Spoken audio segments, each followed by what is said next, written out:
Welcome to the Deep Dive, where we plunge into your stack of sources and, well, pull out the most important insights. Today, we've got a fascinating collection. It's all focused on the blistering pace of artificial intelligence and, cutting-edge technology. Our mission, as always, is pretty simple. Give you a shortcut to being genuinely well-informed, hopefully packed with surprising facts and those aha moments you can actually use. We're going to unpack some truly wild developments today. I mean, from the intense, almost secret battle for AI talent that's playing out. Oh, yeah. To groundbreaking medical advancements, robots making autonomous deliveries, and even a hilarious misadventure of an AI trying to run a vending machine. That one's quite something. It's a lot, I know, but trust us, you'll want to hear how this all shakes out. Definitely. And it's more than just a parade of new tech, isn't it? This deep dive really illustrates not only how incredibly fast technology is moving, but also the profound implications. Some are immensely promising, and others, well, frankly, quite perplexing for all of us. We'll get to the what, absolutely, but crucially, we'll dive into the why it truly matters. So, yeah, let's unpack this. All right, let's start by pulling back the curtain on something that honestly sounds straight out of a spy novel. This high-stakes game for AI talent. We've seen whispers in the headlines about something referred to simply as the list. What exactly is this? What's behind all the buzz? Well, what truly stands out about this whole talent grab is just the sheer aggression. The pursuit of top AI minds has become incredibly intense. The list itself is apparently a secret compilation, reportedly curated by Mark Zuckerberg himself. It identifies the absolute elite engineers and researchers in AI. So not just any engineers. No, these aren't just any recruits. We're talking people with PhDs from the world's top universities, experience from places like OpenAI, Google, DeepMind, that level. Apparently, many have even found themselves at private meetings, at Zuckerberg's homes in Palo Alto and Lake Tahoe. Wow. The insight here is pretty clear. Their specialized knowledge isn't just valuable, it's seen as the absolute key, the key to cashing in on the AI revolution. It makes them probably the most sought-after individuals in tech right now.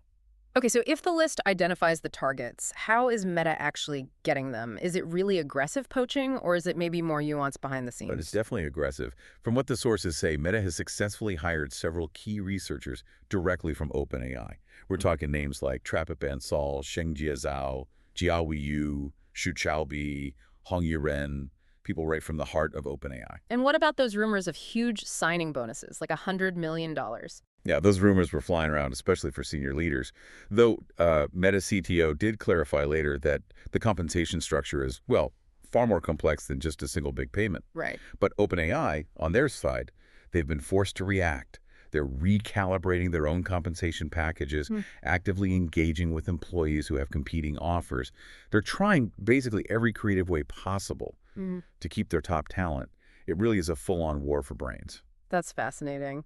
So beyond just grabbing talent, what does Meta's whole strategy here, this aggressive play, coupled with these enormous investments, what does it signal for the broader AI landscape? Are we just seeing a few giant companies consolidating power, or does this competition actually help the field overall? Well, if we connect this to the bigger picture, Meta's strategy is incredibly explicit. They're not just building an AI program. They are specifically aiming for superintelligence. They even have Meta Superintelligence Labs now. Right.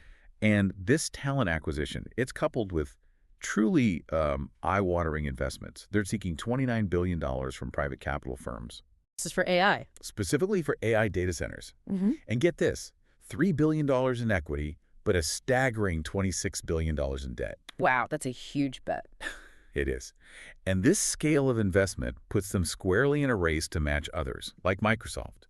Microsoft's planning an $80 billion capital expenditure for fiscal 2025. $80 billion. So what this talent war and this massive capital influx truly signal is, I think, a rapid bifurcation of AI development. You've got a few colossal players consolidating talent and resources, which, yes, could potentially accelerate breakthroughs at an unprecedented pace. But it also raises really significant questions about market dominance, and the future of open source AI and all of this. Okay, so as we talk about these super teams pushing for superintelligence, let's shift gears a bit. What does that kind of ambition look like on a much more personal, almost intimate scale? Our sources mentioned some truly groundbreaking advancements, things like brain-computer interfaces. What's the latest with Neuralink's human implants? Is it moving beyond trials? Yeah, the latest reports indicate that Neuralink has now implanted its N1 brain chip in 7 patients. 7 already. 7. And these implants are designed to allow individuals with really severe conditions, think cervical spinal cord injuries or ALS, Lou Gehrig's disease, to control a computer just with their thoughts. 6 of these patients are actively participating in a formal study. It's to prove the safety and effectiveness of the N1 implant itself, but also the R1 surgical robot they use for implantation and the N1 user app that lets them control things. That's incredible. It is. And beyond just the technological marvel, the real insight from Neuralink's progress isn't just, like, mind control. It's the profound, immediate economic and social empowerment it seems to be offering some patients.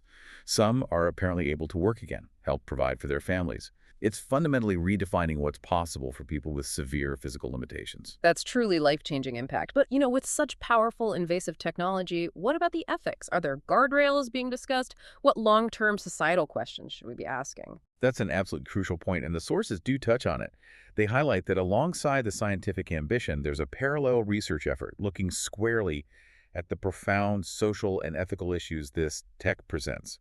So there's an acknowledgement, at least, of the need for careful consideration. Okay. And, on a related note, another area just pushing boundaries is the Synthetic Human Genome Project.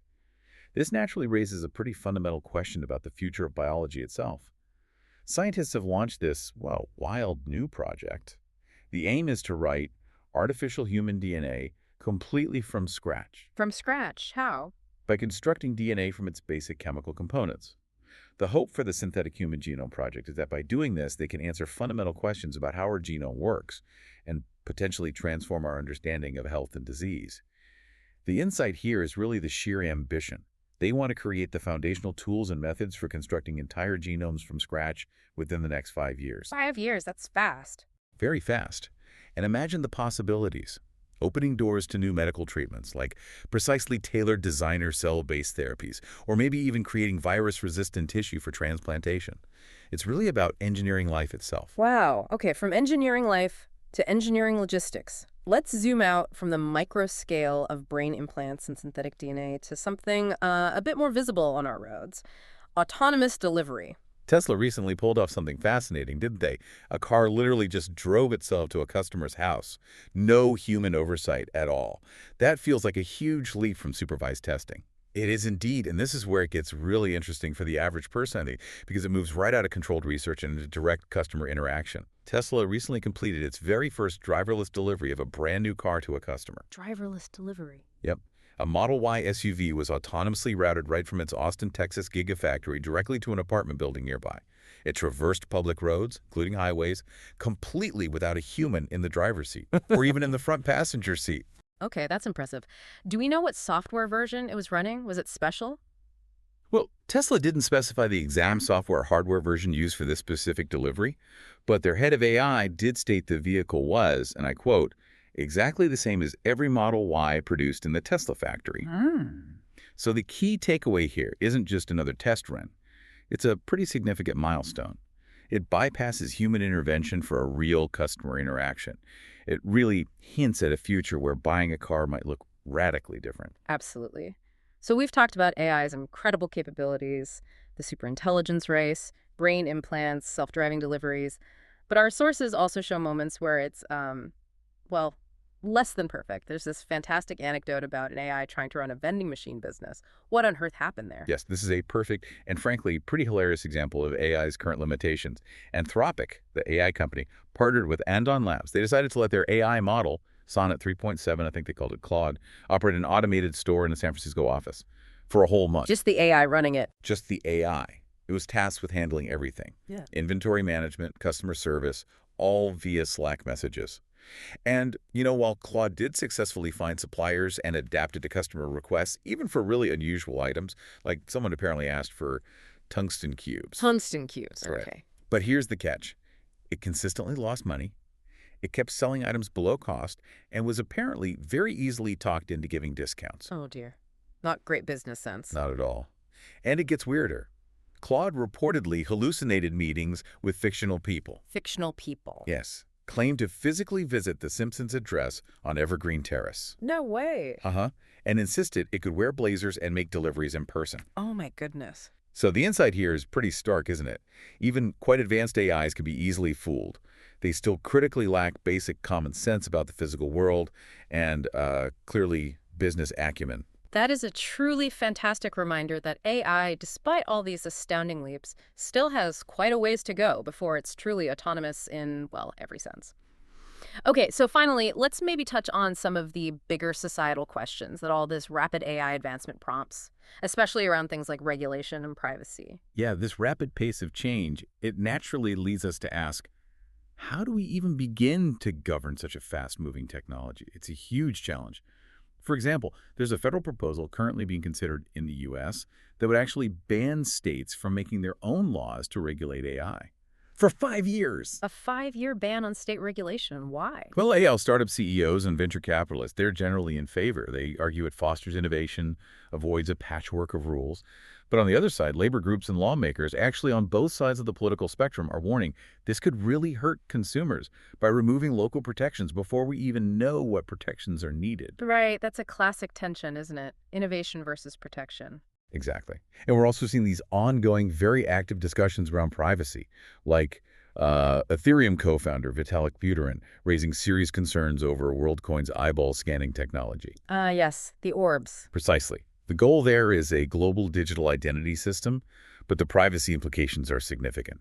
And then there's this whole wave of lawsuits against companies like OpenAI, journalism nonprofits, authors.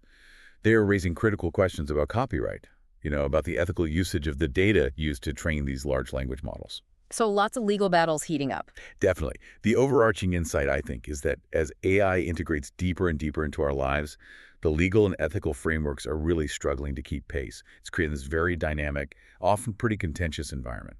So wrapping this all up, what does it all mean? We've gone from this intense, almost cloak and dagger battle for AI's best minds and truly staggering investments Billions and billions. to groundbreaking health tech like brain implants and synthetic genomes, autonomous deliveries literally rolling off the factory line, and yes, that utterly comical AI vending machine operator.